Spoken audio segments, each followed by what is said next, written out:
Bienvenidos mis queridos telepensantes. Esta semana ha pasado algo, bueno, la semana pasada en realidad, ha pasado algo magnífico que se está discutiendo en los medios. Por fin nos han dado la clave de comprensión de lo que ha venido pasando en el último tiempo, pero de forma explícita, categórica. ¿Y quién fue? Fue el señor Sebastián de Polo, que dijo en una entrevista en Mercurio: vamos a meterle inestabilidad al país porque vamos a hacer transformaciones importantes. Y este señor es muy importante porque es de Revolución Democrática y una voz influyente para el candidato del Frente Amplio y el Partido Comunista. Es curioso, ¿no? Porque ¿cuáles fueron las reacciones? Bueno, vámonos con los candidatos, ¿qué es lo que dijeron?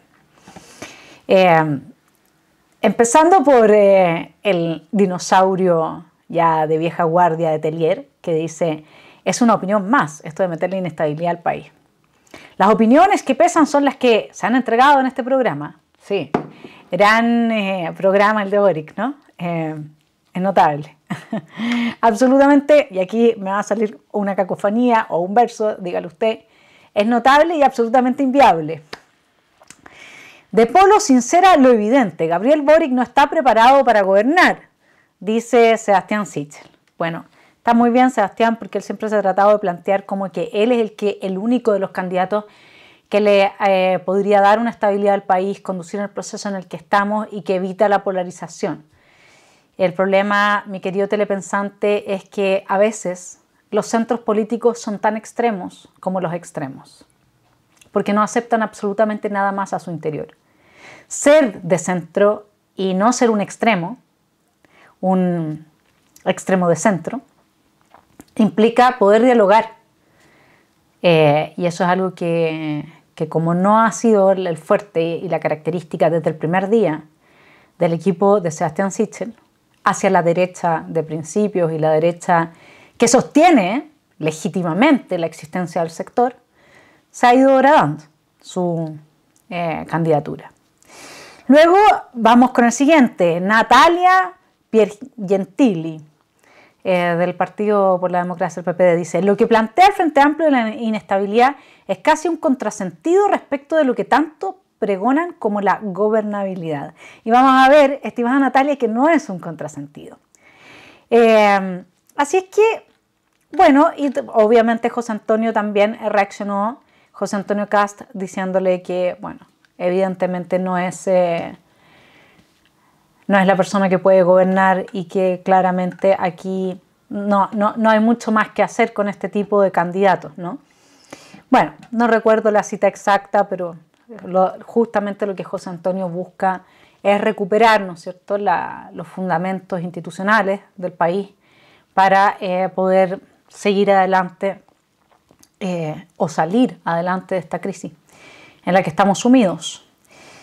Vamos a ir con una carta que está en el Mercurio, que plantea lo siguiente: cabe preguntarse cómo será recibido este categórico anuncio, esto de meterle inestabilidad a Chile, por las pymes que llevan 2 años de inestabilidad, asimismo por los vecinos de Santiago Centro que viven en una zona patrimonial deteriorada y peligrosa. También sería importante reconocer la reacción de los próximos a pensionarse y la de los siguientes 4 años, que han visto desmoronarse en sus fondos justamente por la inestabilidad sociopolítica.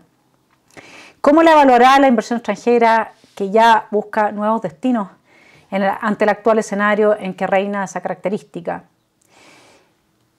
Y plantea lo que sigue: la inestabilidad es una cualidad país que de Polo destaca, y más aún plantea mantener como un atributo de un eventual gobierno del Frente Amplio del Partido Comunista. Esto es clave, mi querido telepensante.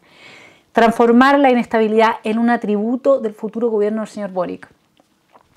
Uno puede esperar, dice Feligrés del Mercurio, declaraciones poco informadas y sin medir consecuencias de parte de niños y algunos adolescentes más inmaduros. De adultos como de Polo es simplemente una grave irresponsabilidad con el país. No. Y aquí es donde yo me voy a hacer de esta muy buena carta de Fernando Marín para hacerles mi aporte. No es una irresponsabilidad. Y que sea un atributo permanente del gobierno de Boric tiene todo el sentido dentro del contexto de lo que está pasando en Chile y que la gente no termina por ver, porque simplemente lo estamos señalando desde lugares como este pequeño canal, que además tiene que estarse circunscribiendo siempre a ciertos discursos políticamente correctos, lo mismo que todos los medios que hoy día están en manos de la ultraizquierda, ¿no? Bueno, ¿cuál es el punto? El punto es que esta es una fórmula que lleva al éxito político a quienes la implementan y fue descubierta por Lenin.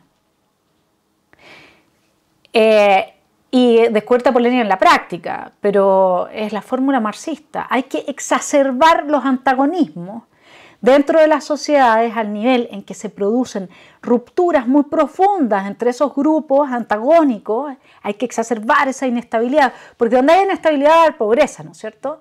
Va a haber miseria, va a haber... Nosotros sabemos que por los trabajos de Acemoglu y Robinson, que usted los puede googlear, en un minuto Estados Unidos y Chile y la gran parte de Latinoamérica tenían el mismo nivel de crecimiento.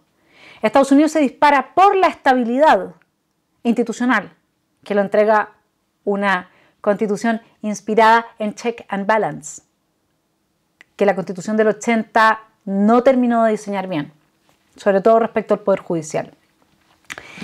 Se dice que en Chile vivimos una revolución. Bueno, para Hannah Arendt, la revolución promueve dos tipos de liberación: la liberación de la necesidad y la liberación de la opresión política. En Chile no había ninguna de las dos. No, sí, estoy consciente que hay gente que no lo pasa bien económicamente, pero no es Haití, ¿sí? No es Francia para la Revolución Francesa, para esa época. Es más, una persona relativamente pobre en Chile vive mejor que la clase media francesa de la época. Si es que había clase media, que era muy poca, ¿no? La burguesía que empezaba a surgir. Y una persona de clase media en Chile vive mejor que parte importante de la aristocracia de la época. ¿Qué pasó en Chile? Les tengo aquí un ensayo que leí este fin de semana, La libertad de ser libres, inédito de Hannah Arendt. Ella plantea lo siguiente que a mí me gustaría que reflexionásemos en conjunto.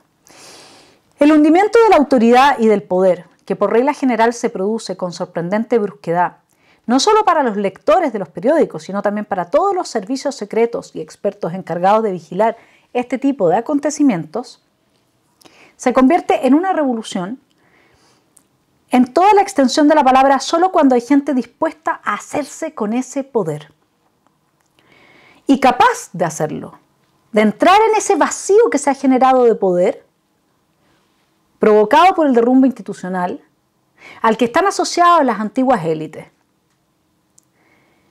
Lo que suceda entonces dependerá de muchas circunstancias, entre otras del grado de perspicacia de las potencias extranjeras y su capacidad de comprender el carácter irreversible de las prácticas revolucionarias. Pero dependerá sobre todo de una serie de cualidades subjetivas y del éxito o del fracaso político-moral de quienes deseen asumir esa responsabilidad. Es interesante que Hannah Arendt nos diga acá que las revoluciones no son el resultado de una entelequia que se promueve en pos del desmantelamiento institucional, sino que las revoluciones son el resultado de un previo desmantelamiento y crisis institucional. Y lo que llegan los revolucionarios, dice, es recoger los pedazos del poder que están botados en la calle. Y eso es lo que pasó en Chile. En Chile nuestro hundimiento institucional comienza con la falta de los check and balance que tiene nuestra Constitución en torno a la independencia del Poder Judicial, y esto se va agudizando en el tiempo hasta la captura institucional del Estado por parte de revolucionarios. Y nosotros no tenemos una revolución en Chile. Tenemos un golpe de Estado de parte de ciertas élites que quieren reemplazar a las actuales existentes y que quieren desmantelar todo el sistema institucional por la vía no democrática. Cuando uno lee este ensayo, eso es lo que uno se da cuenta. Porque si la revolución viene a liberarnos, ya sea de la necesidad, es decir, de la pobreza, explíqueme usted, ¿en qué la beneficia la inestabilidad que están promoviendo? Si es que lo que se busca es el reparto de derechos sociales de forma igualitaria. Explíqueme, mi querido telepensante. ¿En qué ayuda la inestabilidad política al cumplimiento de esa meta que podría ser una meta revolucionaria? En nada, ¿no es cierto? Bueno, ¿y en qué ayuda la inestabilidad política a que tengamos una liberación de la opresión política? Si por primera vez Chile está oprimiendo políticamente a sus ciudadanos con la emergencia de la Convención Constituyente. Antes de eso no había opresión política. ¿De qué liberación me están hablando en ese sentido? O sea, en Chile no puede haber una revolución donde no se produce ninguna de las dos liberaciones. Ni la de la necesidad, ni de la opresión política, porque por eso se trató de instalar el concepto de que lo de Piñera era una dictadura. Porque no hay cómo llamar al estallido violento y resignificar el malestar masivo si es que no es a través de una de las dos liberaciones. Y dense cuenta, son las dos cosas que permanentemente han estado en el discurso. Me libero de la necesidad de pagar mis estudios, de pagar mi educación, de pagar mi salud, de pagar derechos sociales. Y me libero de la dictadura de Piñera o de los 30 años dictatoriales que son el resultado de esta Constitución, por lo cual, para no vivir más bajo dictadura y oprimidos, que esa es la tesis que está central en el libro de Atria, de la Constitución tramposa, entonces hay que cambiar la Constitución. Qué fácil, ¿no? Bueno, sigamos adelante. ¿Qué pasó en Chile? En Chile lo que hubo fue un hundimiento total de la autoridad y de la legitimidad de las instituciones. Y eso es lo que vino a capturar, desde ahí vino a introducirse una pequeña élite, Frente Amplio, Partido Comunista, que se aprovecharon de un malestar general y recogieron estos pedazos de poder que estaban botados en la calle, poniendo en la constituyente, además, a sus adalides, a los adalides de su ideología.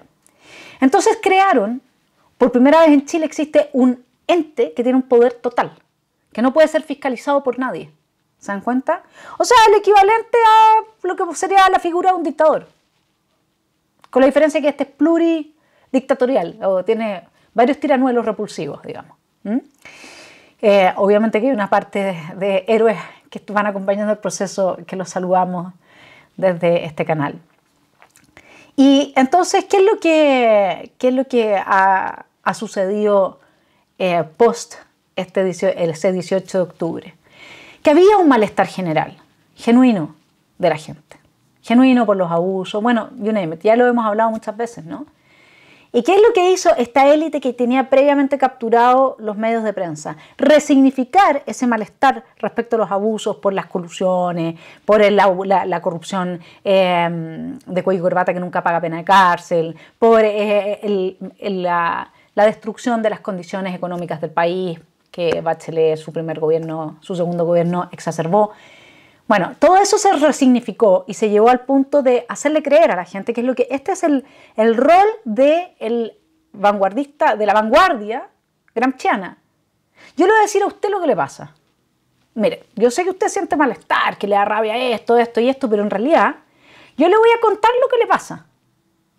Entonces, cuando me acepta usted, que yo le cuente lo que le pasa a usted, está aceptando que yo sea su conciencia, que yo le construya su conciencia.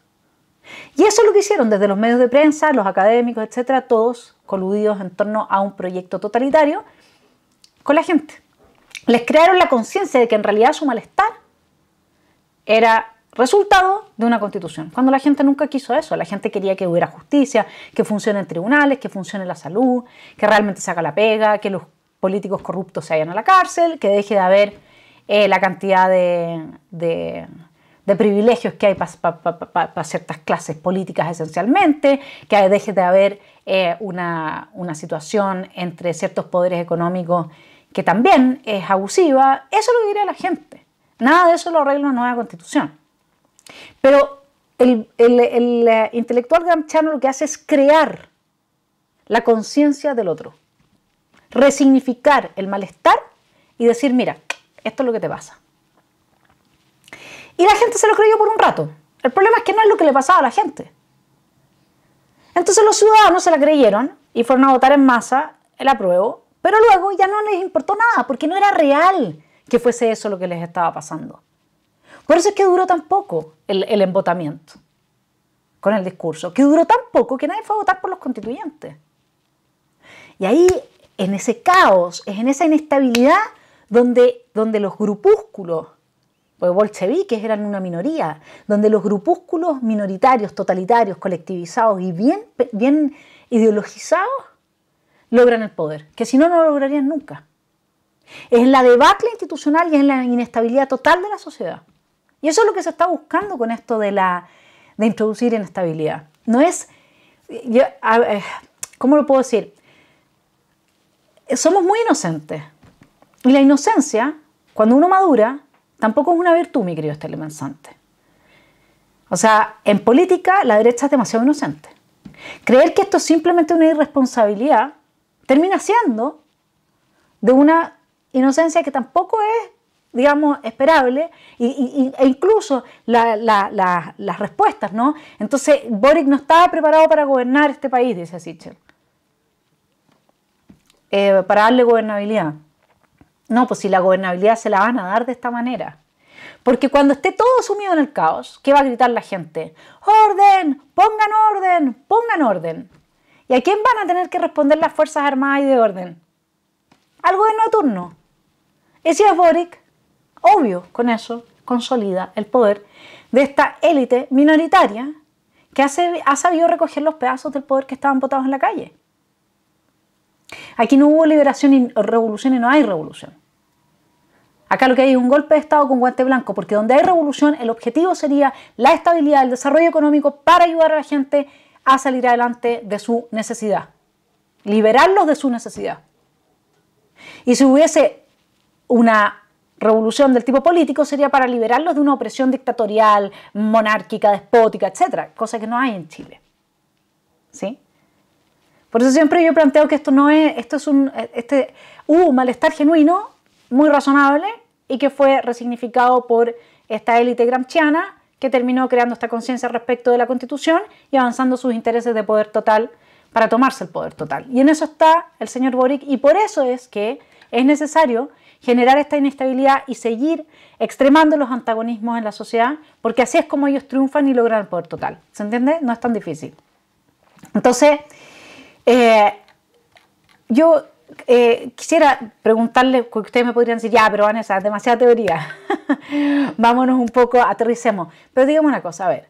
En materia económica, Boric dice que va a terminar con el sistema AFP, va a asegurar una pensión mínima de 250.000 pesos para todos y todas y todes y todos, los mayores de 65 años, incluyendo a las, los, leslis, los, luz, 2.2 millones de actuales jubilados.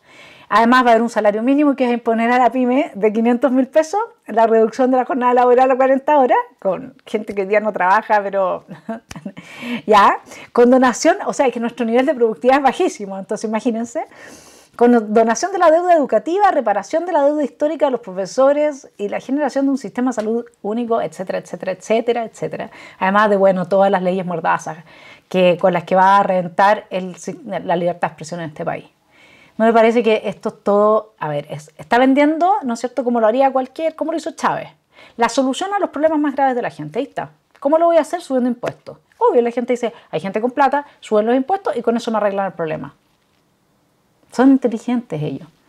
Lo que pasa es que es tan básico todo que uno diría, no puede ser tanto. Pero así funciona. Eso es lo que pasa cuando las personas crecen sin educación cívica. El ciudadano sin educación cívica no sabe poner en su lugar a la retórica política, a la sofística política, al discurso científico. Por eso es que hoy día son capaces de creer que lo que dice un niño tiene el mismo valor respecto del diseño de la redacción de una constitución que lo que dice un abogado constitucionalista. Sin embargo, son tan hipócritas que al niño nunca le dirían que le dé un diagnóstico y le diga qué remedio tienen que tomarse para una enfermedad, ¿no es cierto? Porque todo esto funciona cuando me conviene, pero no funciona cuando no me conviene. Esa es la mente de esta gente. Entonces, como le digo, con esa inestabilidad imposible asegurar los derechos sociales que dice que va a promover. Pero no solamente eso, yo quiero aquí avanzarles una idea. Se habla del desmantelamiento de la República, del cambio institucional y que todo esto se está haciendo a través de, o se va a llevar a cabo y a efectuar a través de la Convención Constitucional. Yo creo que, no sé si era Marx, creo que sí, el que decía que el mundo material siempre avanza más rápido que el mundo de las ideas. Yo creo que eso es lo que está pasando. Hoy día el lugar de las Fuerzas Armadas y de Orden lo ocupan, y no puedo hacer la descripción porque si no me censuran, personas con delantal de color muy claro. Hoy día tenemos un poder total y absoluto en la Convención Constitucional. Incluso una de sus miembros puede violar los derechos de su hijo y a quien van a expulsar de las instituciones al carabinero o sancionar. Hoy día tenemos un semiparlamentarismo de facto y la total ilegitimidad de nuestra Constitución a propósito de la toma del poder total también de parte de personajes con delantal blanco que hoy día son como si fuesen un ejército de burócratas a los cuales todo el mundo les teme y les rinde obediencia y pleitesía. Esa es la realidad. Nuestra realidad ya cambió. Y cambió por varios vectores. Lamentablemente, YouTube no está a favor de la libertad de expresión, así es que no podemos hablar de ciertos temas. Así es que sigamos adelante. Y este es un fenómeno global. Todo lo que nosotros estamos viviendo es un fenómeno global. Recuerde usted la situación en Colombia, en Ecuador, en Estados Unidos. Bien. ¿Cómo se explica desde mi perspectiva que nos enfrentemos a que este sea un fenómeno global? Con la existencia de las armas nucleares, tenemos la imposibilidad de avanzar en guerras a niveles nacionales, porque la destrucción mutua termina siendo asegurada. Uno tira un nuke, el otro tira un nuke, nos morimos todos, ¿cierto? Entonces la pregunta es, desde potencias imperialistas extranjeras, ¿cómo hago los cambios? Si no puedo declarar guerra a un Estado-nación, porque va a haber otro Estado-nación que me va a decir te tiro un nuke. Bueno, uso los organismos internacionales y desestabilizo los países internamente para llevar al sector afín a mi ideología al poder y a gobernar esos países. Eso es lo que explica que a principios de este siglo nosotros estemos viviendo en paralelo, muchos países, en Europa también tuvimos algo de esto, el avance de brotes revolucionarios, comillas, no son revolucionarios, es el avance de puntas de lanza a través de vándalos y de gente violenta, absolutamente desconectada del deseo de las grandes mayorías, que lo que hace es desestabilizar hasta el punto en que el Estado, como no puede ejercer el uso de la fuerza legítima, porque eso sí ya está deslegitimado en la mayoría, entonces lo que logran es instalar en las posiciones de poder a los intelectuales que vienen detrás y que después, por supuesto, a estas puntas de lanza se deshacen de ellos y ya no es necesario, no son necesarios, digamos. Es distinto en una revolución en la que el pueblo entero está sumido, porque ahí quienes llegan al poder se deben a intelectuales, a artistas y a mucha otra gente que los acompaña. En cambio acá, ¿qué deuda va a haber entre la primera línea y los que han llevado a cabo esta revolución, ¿no? Entonces, bueno, la pregunta es cómo legitimo yo un golpe de Estado con guante blanco, más allá del tema de la épica revolucionaria que se ha tratado de instalar a través de la primera línea y que no ha tenido mucha caja de resonancia, al punto que los resultados de las encuestas presidenciales muestran que definitivamente los ciudadanos no somos tan tontos como para creernos de que ahí están los héroes, ¿sí? Bueno, con los plebiscitos dirimentes. Entonces yo llevo a la ciudadanía esta posibilidad de discusión, de participación y con independencia de los resultados, hago sentir al ciudadano que este es un proceso histórico compartido donde él tuvo como sujeto un rol que jugar. Por eso son tan importantes los plebiscitos dirimentes.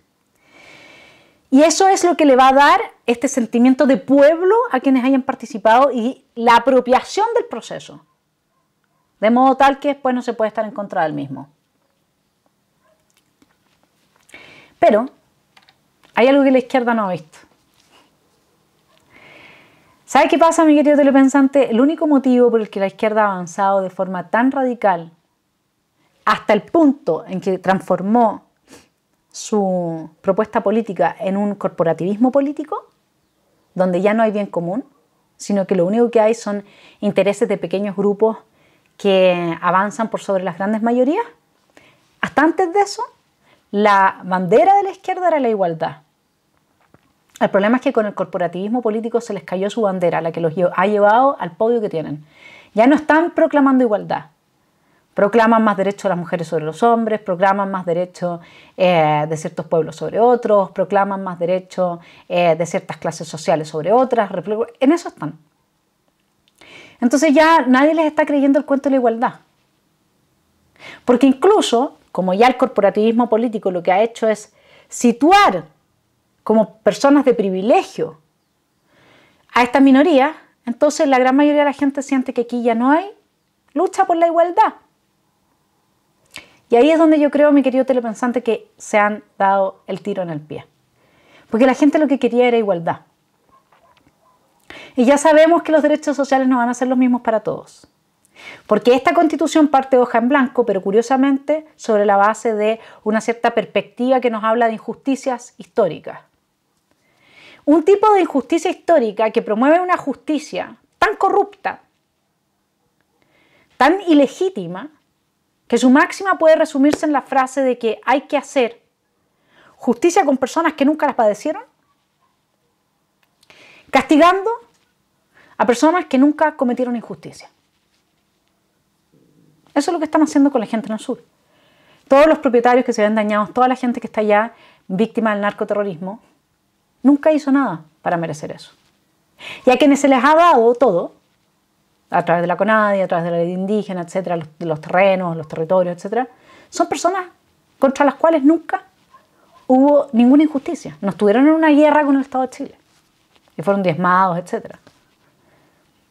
Así están funcionando. Y ese es el principio del fin de la legitimidad de la izquierda.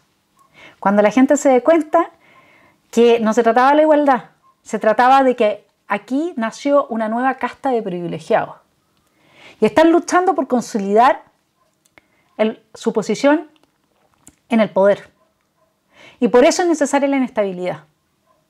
Porque eso solo lo logran ante el derrumbe de las instituciones y ante la dispersión de los ciudadanos por la violencia, la miseria y todo lo que atrae como consecuencia la inestabilidad. Así es que tenemos una esperanza.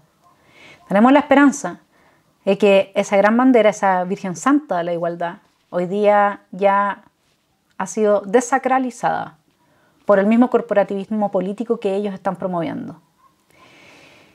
¿Qué es lo que tenemos que arreglar, mi querido telepensante? Primero que todo, el lavado de cerebro del que son víctimas quienes, siendo muy educados y teniendo altos grados universitarios, promueven este tipo de ideas, sobre todo en los jóvenes.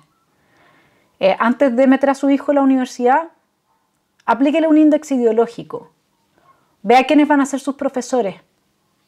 Y por mucho doctorado en Cambridge que tenga, no meta a su hijo a esa universidad si usted ve que va a salir lavado de cerebro siendo una marioneta más de la extrema izquierda.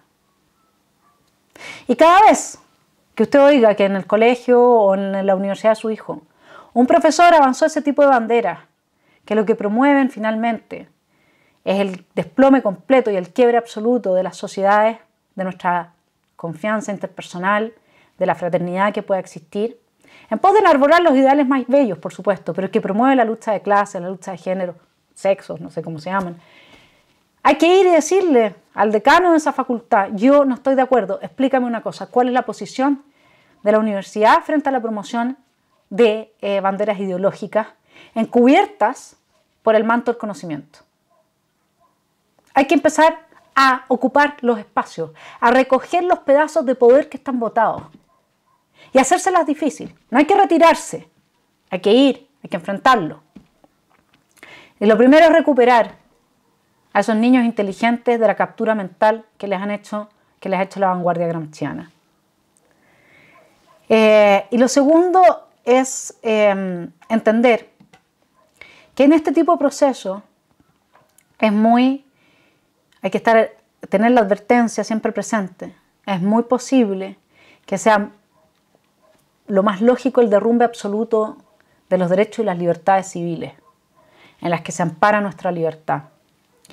Eso hay que remarcarlo una y otra vez. Y hay que volver a lo que era nuestra república, donde el poder coercitivo lo detentan las Fuerzas Armadas y de Orden, no un grupo de burócratas con delantal blanco. Basta de eso. Hay que volver a una división de los tres poderes del Estado. Hay que volver a un presidencialismo que podría discutirse, por supuesto, pero que tiene que funcionar mientras no se termina con la discusión. Hay que terminar con una convención constituyente con poder total. Tiene que saberse regir bajo las normas que fue elegida. Ya estamos en eso. No se puede y hay que confiar en los resultados del plebiscito de salida y jugársela por mostrarle a la gente lo que va a venir con ese plebiscito. Si es que lo aprueban, si es que aprueban el proyecto. Y lo otro que hay que cambiar, mi querido telepensante, es una concepción que ha venido imperando en Chile y que ha facilitado el éxito de la extrema izquierda permanentemente respecto de cuál es el rol del gobierno y cuál es el rol del ciudadano. En Chile las personas creen que el rol del gobierno es asegurarnos las condiciones para que nosotros podamos desarrollar tranquilamente nuestra vida privada. Y nos podemos cada uno ir a meter a su casita, matar su piojo y dedicarse a eso. Y por eso dejamos todo el espacio para que la extrema izquierda avance. Entonces, si uno sale de abogado, no se va a meter a hacer la carrera judicial. Yo me voy a meter a trabajar en impuestos, en temas de impuestos tributarios o en temas corporativos, etcétera, mucho más entretenido. Tenemos que empezar a cambiar esa mentalidad. Yo sé que no es fácil, pero hay que ocupar los espacios. Hay que dejar de pensar que el gobierno va a hacer su rol y uno puede mantenerse al margen de escuchando de vez en cuando la radio o cualquier medio, leyendo cualquier medio que nos permita forjarnos una opinión sobre las cosas. Hay que empezar a actuar. Hoy, si lo hace un número pequeño de nosotros, de quienes amamos la democracia, la paz, la democracia constitucional, la libertad, yo sé que cambiaría mucho, porque no se necesitan de muchas personas, pero esas personas tienen que ser apoyadas por su sector y no chaqueteadas permanentemente. Y por eso es tan importante que nos juguemos la carta de que el próximo presidente de Chile sea José Antonio Kast. Y veamos si es que en una de esas no le sale el tiro por la culata al Partido Comunista del Frente Amplio. Y en lugar de situarse ellos como la nueva élite en el poder, no terminan situando a personas que desde la derecha tradicional han sido permanentemente calificadas de extremas, maltratadas e injustamente caricaturizadas. Porque al fin y al cabo los chilenos no somos tan tontos. Que tengan una muy buena semana.